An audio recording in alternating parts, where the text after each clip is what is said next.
கார்த்திகேயன் பேசுகிறேன். எப்படி இருக்கீங்க? Happy Friday. நம்மள்ட்ட சவுண்டு நான் கிச்சனில் இருக்கிறேன்னு அர்த்தம்.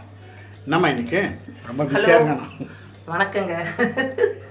Happy Friday. எங்கள் ஊர் காமாட்சி அம்மனோட பிளெஸிங்ஸ் நம்ம எல்லாருக்கும் கிடைக்கணும்னு சொல்லிட்டு எல்லாருக்காகவும் நாங்கள் ப்ரேயர் பண்ணிக்கிறோம். இன்னைக்கு பிறந்த நாள் கொண்டாடுற பிள்ளைங்களுக்கும் திருமண நாள் கொண்டாடுறவங்களுக்கும் வேலைக்காக ட்ரை பண்ணுற அத்தனை பேருக்கும் வேலை கிடைக்கணும்னு சொல்லிட்டு படிக்கிற பிள்ளைங்கள நல்லபடியாக பாஸ் பண்ணணும்னு சொல்லிட்டு உங்கள் எல்லா சார்பில் நாங்கள் ப்ரேயர் பண்ணிக்கிறோம். கல்யாணம் ஆவானுக்கு கல்யாணம் ஆகிட்டோம், ஜாலியாக இருக்கட்டும், ஹாப்பியாக. ஓகேவா?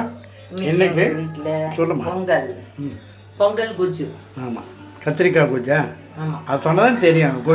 சின்ன கத்திரிக்காயில தான் செய்வாங்க, சிறுபருப்பு போட்டு செய்வாங்க. மிளகா கிள்ளி சாம்பாருங்க. ஆமாம், எங்கள் சைட் டிஷ் வந்து முட்டை வேக வச்சிருக்கிறேன். இனிமேல் தான் அது காரம் போட்டு வறுக்கணும். ஆமாம், எங்களுக்கு வந்து சேப்பங்கிழங்கு வறுத்து வச்சிருக்கிறேன், பிள்ளைங்க சாப்பிடுவாங்க. அவ்வளோதான். ஓகேங்களா? Very simple and sweet and smart அப்படின்னு சொல்லலாம். ஓகே, அப்புறம் ஐயோ ஒரே சவுண்டாக இருக்குதுமா.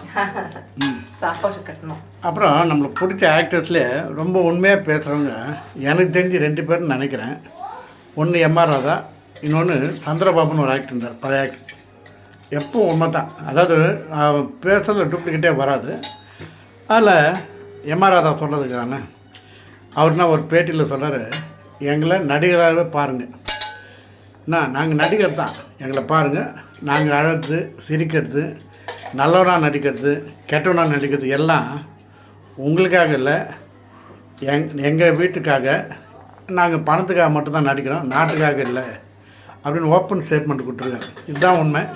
இது தெரியாமல் நிறைய பேர், நிறைய ஆக்டர்ஸு இவர் ரசிகர் மன்றம் அது இதுன்றாங்க.